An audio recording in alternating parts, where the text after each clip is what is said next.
amis internautes, n'oubliez pas de liker, de vous abonner et de cliquer sur la note de notification pour ne rien rater. Bien le bonjour chers internautes et bienvenue dans votre émission Santé.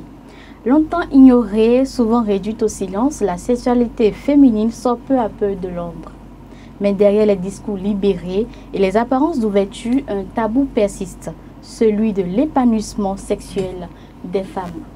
Peut-on vraiment parler librement de plaisir féminin, de désir, d'orgasme ou encore de charge mentale sexuelle sans jugement ni gêne?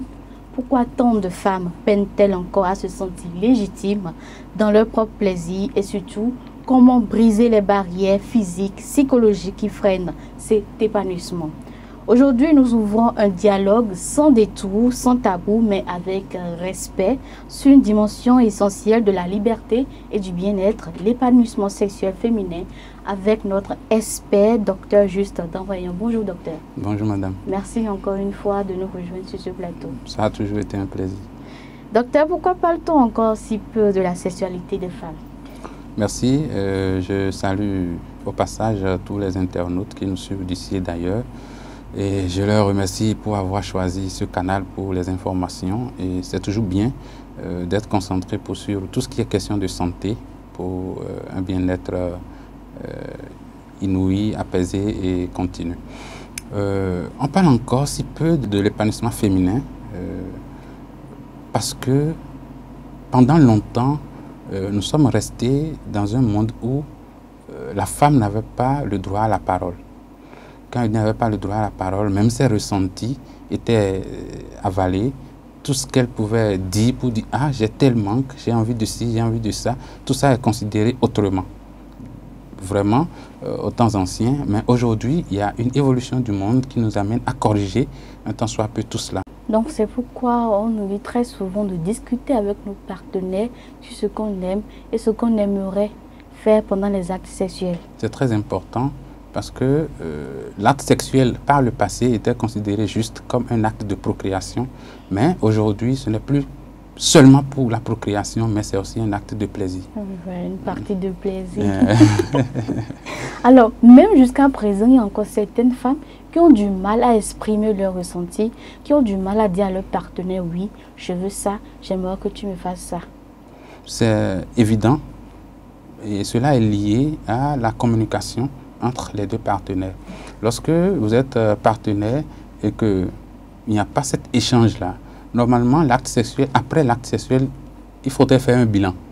Puisque au-delà de l'objectif qui est visé, qui est peut-être de la procréation, il y a aussi cette satisfaction sexuelle, ce plaisir-là que chacun a au cours de cet acte-là. Donc, à la fin de l'acte, il devrait avoir un bilan où l'homme analyse le parcours, tout ce qui a été fait au cours de l'acte sexuel, recense les insuffisances, tout ce qu'il n'a pas aimé, tout ce qu'il n'a pas désiré. Et la femme aussi fait autant pour dire « Ah, je n'ai pas aimé ci, je n'ai pas aimé ça », pour que désormais ces actes sexuels soient des actes sexuels de qualité. Parce que nous, en tant que médecins, surtout dans les cas de désir de maternité, nous recommandons des actes sexuels de qualité. Ah bon? Oui, et quand on parle d'actes sexuels de qualité, ça remet en cause beaucoup de choses. C'est d'abord le psychologique de chacun. Il ne faut pas aller au sexe pour aller au sexe. Il faut aller au sexe parce qu'on a envie d'aller au sexe. Ça, c'est très important. Il faut créer le désir. C'est ça. Il faut avoir le désir d'aller au sexe. On a dépassé un certain niveau où, aux temps anciens, nos mamans étaient juste là, on se jetait sur elles et on allait à l'acte seulement sans considérer celle qui est en train de participer à l'acte. Aujourd'hui, non, ce n'est plus ça. Donc, psychologiquement, il faut être prêt à aller à l'acte. C'est très important. Le fait d'être prêt à aller à l'acte va vous permettre d'être à l'aise au cours de cet acte-là. Je dis à l'aise parce qu'il y a beaucoup de phénomènes qui vont se produire au cours de l'acte-là et ces phénomènes vont conditionner la qualité de l'acte et c'est cette qualité qui va donner les résultats escomptés. Donc c'est très important aujourd'hui de considérer les conditions dans lesquelles on est en train d'aller à l'acte pour que l'acte sexuel soit un acte de qualité. Pour une femme, comment est-ce qu'elle arrive à être satisfaite au cours de l'acte sexuel? Dans la satisfaction, au niveau des deux partenaires, c'est presque le même mécanisme. Ce que les gens appellent communément ou de façon vulgaire les préliminaires, c'est ça que nous appelons l'excitation. Et cette excitation est déclenchée par un certain nombre de phénomènes ou d'événements qui sont les préliminaires que les gens font, les caresses, les zones érogènes qui sont explorées, c'est ce qui est important. Lorsque vous êtes dans un couple... Comme exemple de zone érogène? Ça, c'est personne dépendant. Il y a des zones érogènes classiques, mais il y a aussi des zones érogènes qui sont personnes dépendantes. Il y a les zones érogènes classiques, les lèvres sont des zones érogènes. Quand on parle de lèvres, c'est les lèvres de la bouche qui sont des zones érogènes. Les lèvres au niveau génital de la femme sont des zones érogènes. Le clitoris de la femme est une zone érogène. Le vagin, la muqueuse vaginale de la femme est une zone érogène. Chez l'homme, sans oublier de côté les mamelons, les seins qui sont des zones érogènes. Chez l'homme aussi, les mamelons, les tétons sont des zones érogènes. Le sexe de l'homme est une zone érogène. La tête de la verge de l'homme est une zone érogène. Donc ce sont des zones érogènes. Et au-delà de ces zones érogènes, il y a d'autres zones érogènes que vous allez découvrir au cours de l'acte avec votre partenaire. Quelqu'un avec qui vous êtes passé à l'acte une fois, deux fois, trois fois, vous devez pouvoir explorer le corps de la personne et découvrir les zones érogènes secondaires à ces zones qu'on a citées. C'est vrai, c'est les zones classiques, mais il y aura des zones érogènes qui seront encore détectées secondairement à ces zones érogènes et que vous devez savoir. Et lorsque vous voulez mettre à l'aise votre partenaire, peut-être que vous avez envie d'aller au sexe et que votre partenaire n'a pas envie d'aller au sexe. Il faudrait pouvoir l'amener à avoir ce désir, cette envie-là d'aller au sexe. Avant de pouvoir atteindre cet objectif, il faudrait maîtriser ces zones érogènes que vous allez explorer au cours de l'excitation. Et ce sont ces zones érogènes explorées qui vont activer l'excitation et qui vont conduire à la mettre dans les conditions qu'il faut ou à le mettre dans les conditions qu'il faut pour pratiquer l'acte. Après l'excitation, il y a les conditions normales dans lesquelles le ou la partenaire se retrouve. Chez l'homme, lorsque l'excitation est de qualité, vous allez constater qu'il y aura une érection qui va suivre.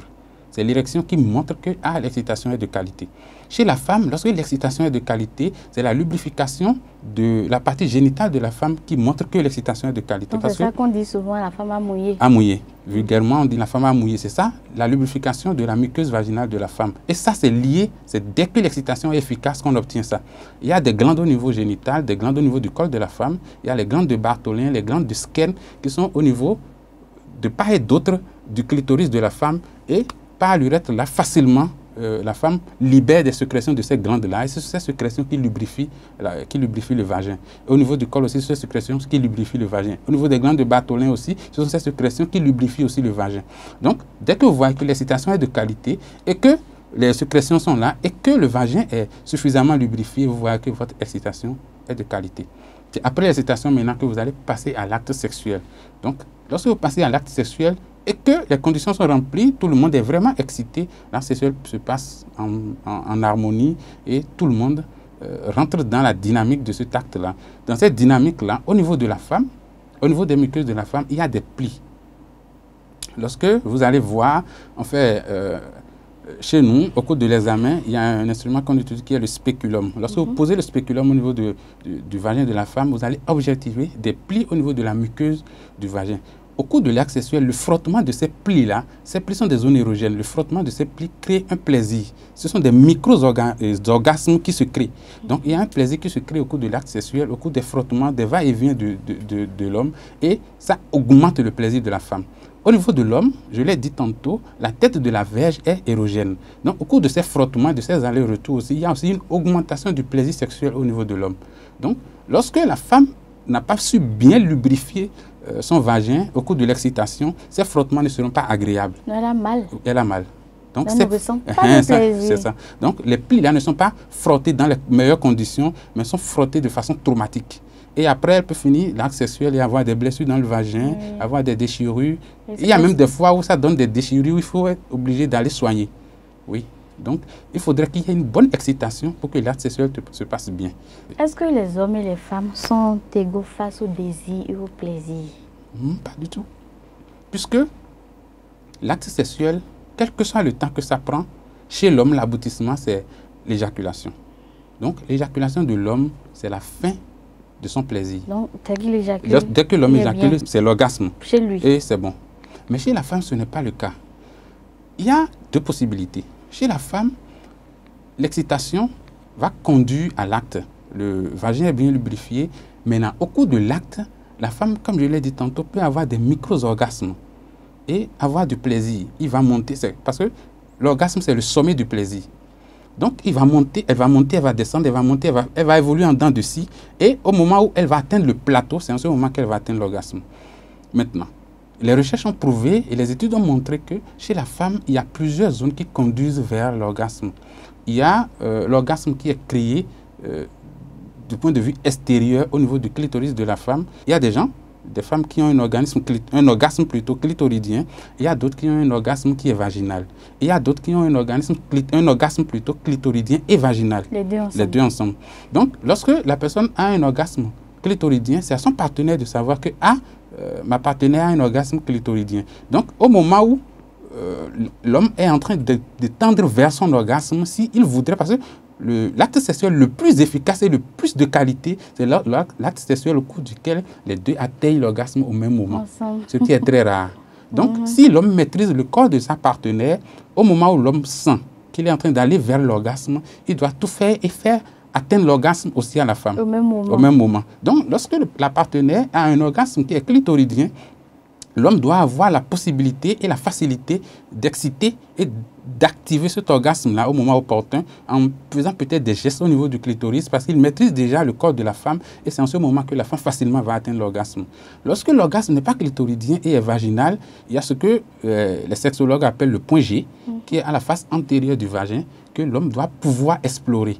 Au cours de ses coïts, il doit pouvoir orienter son coït pour exciter cet endroit-là, ce qui va faire que cette femme facilement va atteindre l'orgasme.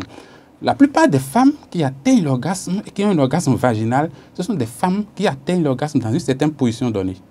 Ce n'est pas dans n'importe quelle position que la femme qui a un orgasme vaginal va atteindre. Il y a des positions indiquées. Il y a des positions indiquées pour atteindre l'orgasme. Si vraiment elle veut explorer l'orgasme et vraiment atteindre l'orgasme, elle-même au cours de son acte va constater que lorsque je suis dans telle position, le point G est plus excité. Lorsque je suis dans telle position, le point G n'est pas atteint. Donc c'est à elle de choisir les positions de préférence pour atteindre facilement l'orgasme. Et l'homme doit pouvoir maîtriser aussi sa partenaire pour savoir que dans telle position, il y a le point G qui est exploré et qui fait que ma femme ou bien ma partenaire atteint l'orgasme facilement.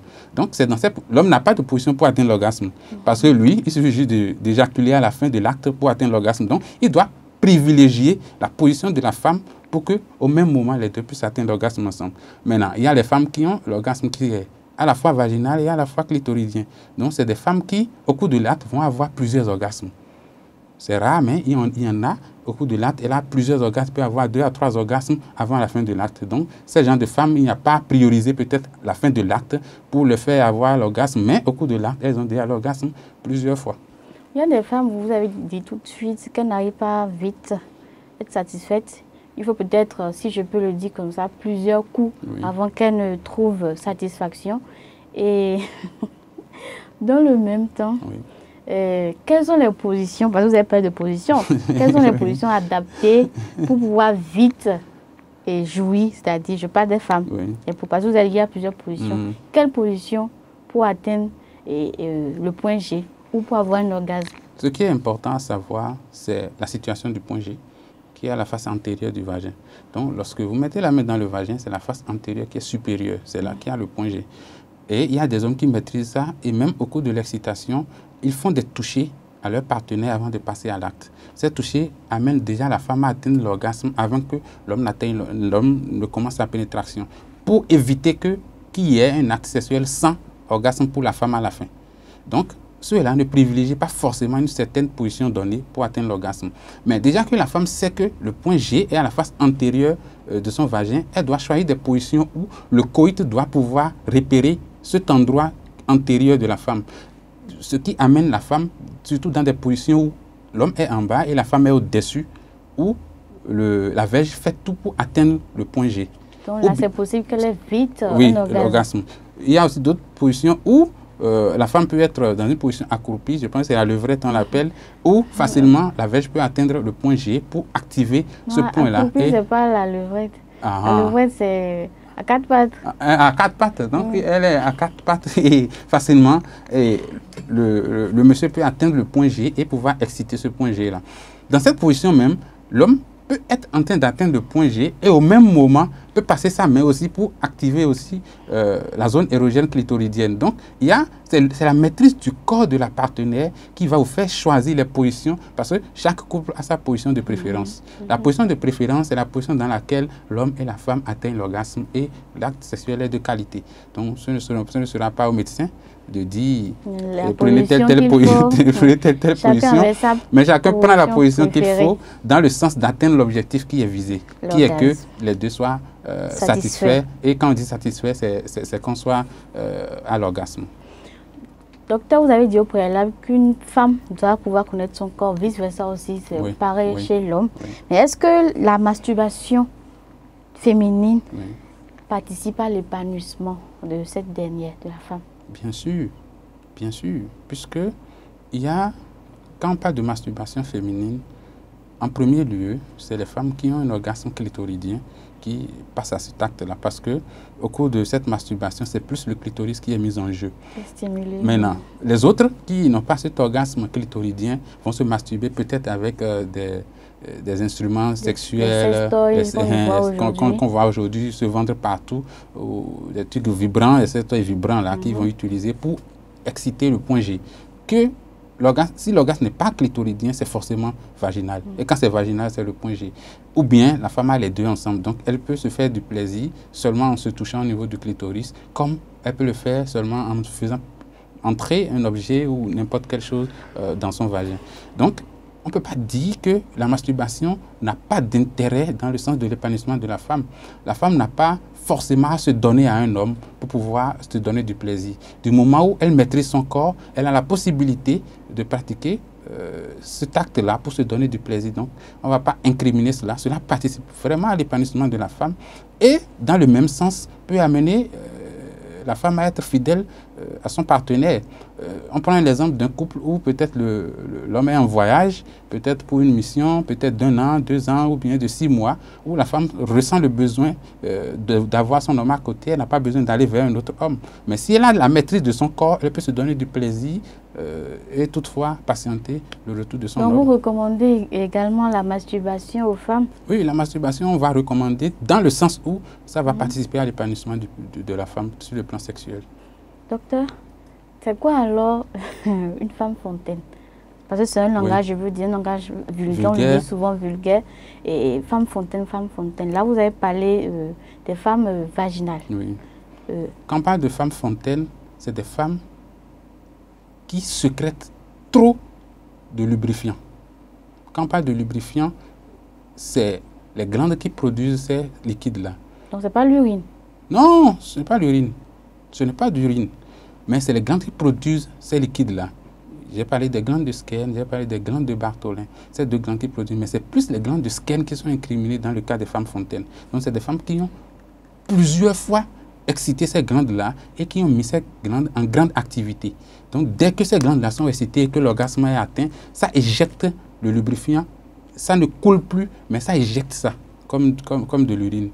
Et la vitesse même à laquelle ça éjecte, ce n'est pas une vitesse comparée à l'urine. Donc, il y a une grande quantité de liquide qui est éjecté et c'est des femmes qu'on appelle des femmes fontaines parce que leur organisme éjecte plus que ce qui est normal. Est-ce que c'est normal chez la femme que le désir diminue? Si oui, est-ce que... Chez la femme qui? Chez la femme, est-ce que c'est normal que le désir diminue? C'est-à-dire, il y a des périodes où elle n'a pas du tout envie de le faire, elle ne ressent absolument rien qu'elle le fait. Est-ce que c'est normal? C'est bien normal puisque, je l'ai dit tantôt, le fait d'aller au sexe, il faut d'abord une préparation psychologique. Vous ne mangez pas, vous n'avez pas l'argent, vous n'arrivez pas à vous vêtir, vous n'avez pas à payer le loyer et votre propriétaire vous court après, vous n'allez pas avoir facilement la possibilité d'aller ou l'envie d'aller au sexe. Donc il faut d'abord une stabilité psychologique. C'est cette stabilité psychologique qui va vous faire désirer le plaisir et vous allez pouvoir aller au sexe. Donc, il faut cette stabilité d'abord. Et cette stabilité, ça incrimine tout ce qui est événement de vie, votre vécu, votre vie. Et après ça, la complicité avec votre partenaire.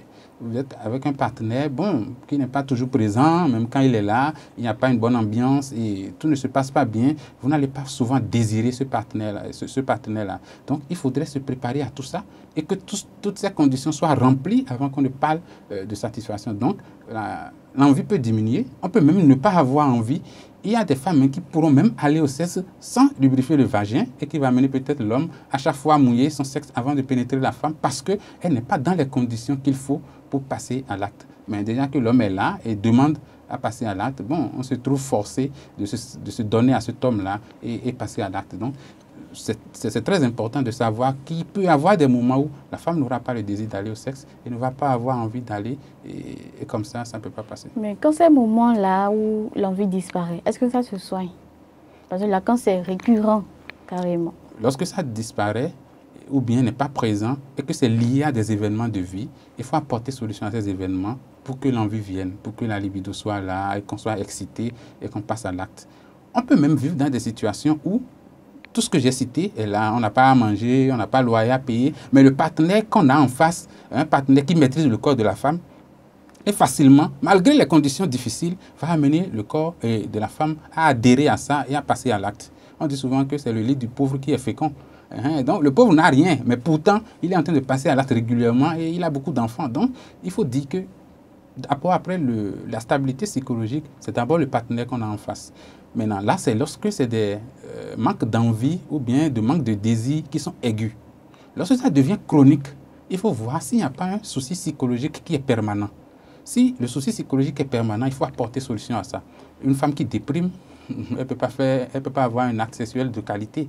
Donc, il faut traiter cette dépression avant de dire qu'on va avoir un acte sexuel de qualité. Donc, lorsque ce n'est pas lié à un fait psychologique, là maintenant, il faut interpeller l'axe hypothalamo-hypophysaire qui va produire les hormones qui vont exciter l'organisme de la femme. Donc, en ce moment, on fait des bilans pour voir est-ce que les hormones sont sécrétées normalement. Il y a des insuffisances lutéales où les hormones ne sont pas bien sécrétées ou, dans ces cas-là, la femme est frigide. Il n'y a pas cette envie-là qui vient. Donc, dès qu'on fait les tests, on voit que, il y a une baisse de telle chose, on fait une supplémentation en hormones pour la femme et ça amène l'organisme désormais à produire les hormones qui vont donner l'envie sexuelle à la femme. Tout de suite, docteur, vous aviez dit que les facteurs peuvent être liés également à nos problèmes qu'on rencontre tous les jours, oui, le stress et autres. Mais comment réagir quand on a subi des violences ou des traumatismes sexuels?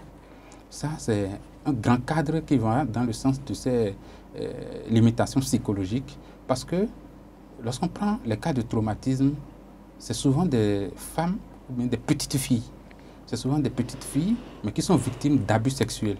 Ces abus de la part de personnes âgées où elle n'est pas préparée à l'acte, mais c'est un viol qui survient par exemple, et une personne âgée qui pénètre une petite fille qui n'est pas préparée à l'acte.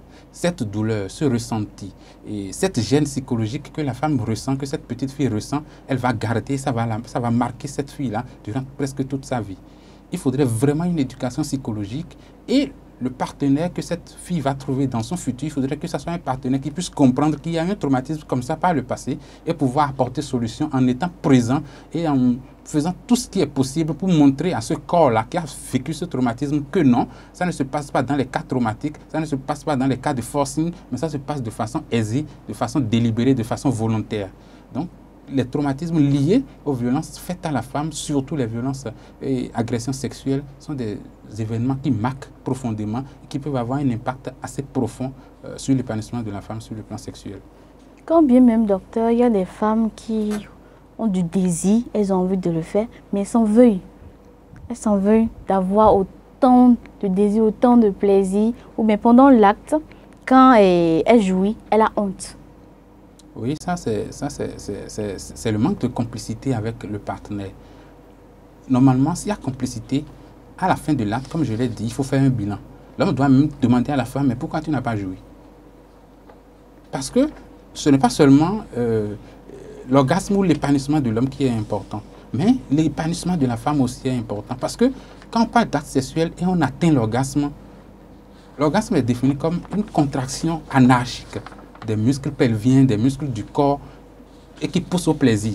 Donc, c'est un état second, c'est un état dans lequel, c'est un état qu'on ne peut pas provoquer volontairement, mais c'est un état qui est involontaire et qui amène la femme à atteindre ce niveau-là. Donc, à la fin de l'acte, l'homme doit demander à la femme, pourquoi tu n'as pas atteint l'orgasme, pourquoi tu n'as pas eu ci, pourquoi tu n'as pas eu ça. Donc, si c'est un couple où ce bilan est fait régulièrement, je pense que la femme ne doit pas avoir honte et n'aurait même pas de raison à avoir honte de parler de cela. Il y a d'autres femmes qui regardent des films qu'on appelle des films porno. Oui, est-ce que ça peut participer également à procurer du désir? Oui, ça peut procurer Regardez ce genre de ça peut contenu. procurer du désir lorsque les facteurs d'excitation de la personne sont influencés par la vue, par nos organes de sens. Parce que lorsqu'on parle de zones érogènes, c'est des zones que vous excitez. Et il y a un sens qui est mis en jeu. Le sens qui est mis en jeu au cours de l'excitation de la zone érogène, c'est le tact. Le tact, c'est le toucher. Donc, au niveau des organes de sens, le toucher est cité parce que notre peau est un récepteur de tout. Donc, dès que vous touchez la zone érogène et que vous excitez la zone érogène, vous faites preuve d'utilisation ou d'usage d'un organe de sens. Donc, la vue aussi est un organe de sens. Vous allez voir un homme sera tranquille, il va voir une femme passer et va rentrer en érection. Parce que la vue a provoqué cette excitation et la fin, c'est l'érection. C'est comme ça aussi qu'une femme peut désirer un homme et va lubrifier. Donc, c'est de cette manière-là que la vue peut participer à ça. Les gens chez qui la vue participe à cette excitation, c'est des gens qui peuvent s'adonner à ces genres de films lorsque ces personnes sentent que je suis vraiment dans le besoin de ressentir ce désir-là. Parce que, quoi qu'on dise, à la fin de l'acte sexuel, il y a une joie inouïe qui anime l'organisme et qui anime celui qui a participé à l'acte parce qu'il y a une détumescence de l'organisme produit de la noradrénaline qui apaise, qui déstresse, qui fait tout ça. Donc, ça apporte une satisfaction psychologique, mais corporelle.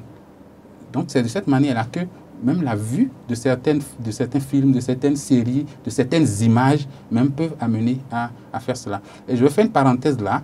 Lorsque les garçons ou bien les hommes ont des difficultés de conception, sont dans des cas d'infertilité, ils viennent à l'hôpital, on fait le spermogramme. Mais on ne permet pas à l'homme d'aller à l'acte dans le centre de santé pour sortir son sperme. Non. Mais il y a des magazines où il y a des images de sexe pour se stimuler et pour produire le liquide. Donc, si la vue ne participe pas à cet orgasme-là, on ne pourra pas utiliser ces éléments-là pour faire prendre le liquide chez ces hommes-là. Donc, si je comprends bien, la communication est très importante pour stimuler, pour amener la femme, quand aussi l'homme. Oui. Docteur, si nous comprenons bien, nous avons tous et toutes droit à une sexualité épanouie, en commençant d'abord par la communication avec notre partenaire. L'acte sexuel, lorsque l'orgasme est atteint, je pense que le plaisir est atteint. Donc, si vous n'arrivez pas à donner cet orgasme-là, même si vous faites 2 heures, 3 heures de temps au cours d'un même acte sexuel, ce n'est pas un acte sexuel de qualité. Donc, il n'y a pas de minutage. Non. Mais ce qui est important à savoir est que aussitôt ça commence et que aussitôt ça s'arrête là, la femme ne peut pas jouir.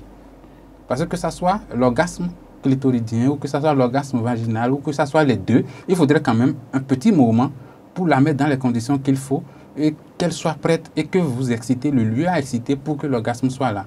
Donc, c'est le cas d'aborder les éjaculateurs précoces, des gens qui n'arrivent même pas à tenir 1 minute parce que l'excitation est déjà très élevée. C'est des gens qui n'arrivent pas à se maîtriser, qui n'ont pas une connaissance de soi, une connaissance de leur corps. Donc, dans ces cas-là, ils ne pourront jamais apporter l'orgasme au cours de l'acte sexuel à la femme. Mais ces gens peuvent apporter l'orgasme à la femme si la femme a un orgasme clitoridien.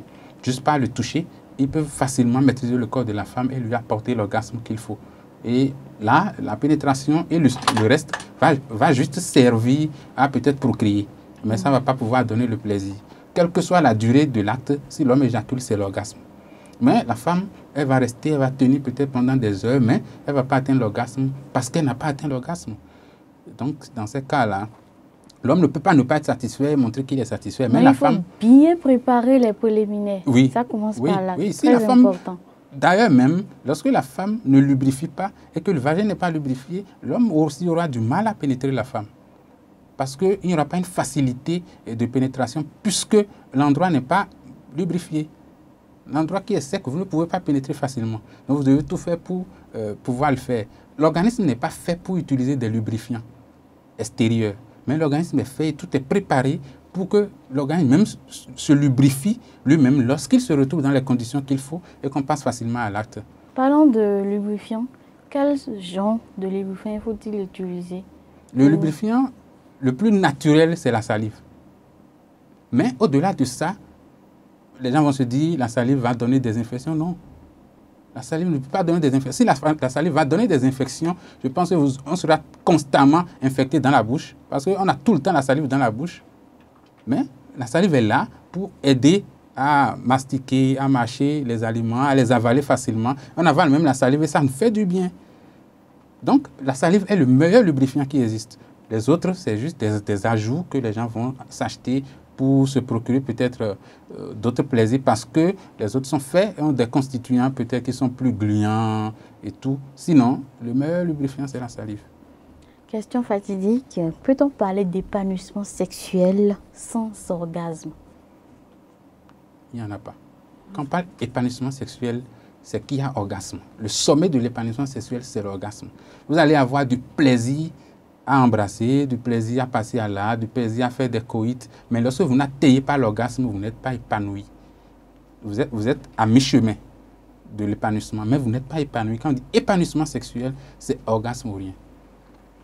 Dernière question pour vous, docteur. Quels conseils donneriez-vous aux femmes pour trouver ou retrouver une sexualité épanouie? Ce qui est important, c'est de se connaître entre partenaires, savoir ce que l'homme aime et savoir ce que aussi la femme aime. Les zones qui sont les plus érogènes du corps de chaque partenaire doivent être maîtrisées par le second partenaire. Et il sait que même s'il n'a pas envie, si je l'attaque ici maintenant, il aura envie. Si je l'attaque ici maintenant, il aura envie. C'est de cette manière-là que vous allez vivre un épanouissement sexuel de qualité. C'est important parce qu'aujourd'hui, l'acte sexuel n'est plus seulement un élément ou un événement ou un acte de procréation, mais c'est aussi un acte de plaisir. Merci beaucoup, docteur, pour vos précieuses explications. Vraiment, aujourd'hui, on a beaucoup découvert, moi d'abord. Et je rappelle que cette émission est conçue pour informer et sensibiliser la population. Merci une fois encore, docteur. Merci. Parler de sexualité, c'est aussi parler de santé. L'épanouissement sexuel féminin ne révèle pas seulement du plaisir, c'est une composante essentielle du bien-être physique, psychologique et émotionnel. Pour tant mieux connaître son corps, oser poser des questions avec son partenaire ou sa partenaire, revendiquer une vie intime épanouie sont des actes de prévention autant que des actes de libération. La santé sexuelle des femmes mérite qu'on s'y intéresse pleinement, sans tabou, sans gêne, avec sérieux et avec humanité. Merci de nous avoir suivis et sachez que le plaisir féminin n'est ni un luxe, ni un caprice, c'est un droit. Merci également à la régie, Samy et Josiane, pour la magie qu'ils font derrière les caméras. Merci également à Yedia pour son soutien de tous les jours. Et merci aussi à vous, chers internautes. N'oubliez pas de vous abonner, de liker, d'appuyer la cloche de notification pour ne rien manquer de nos prochaines vidéos.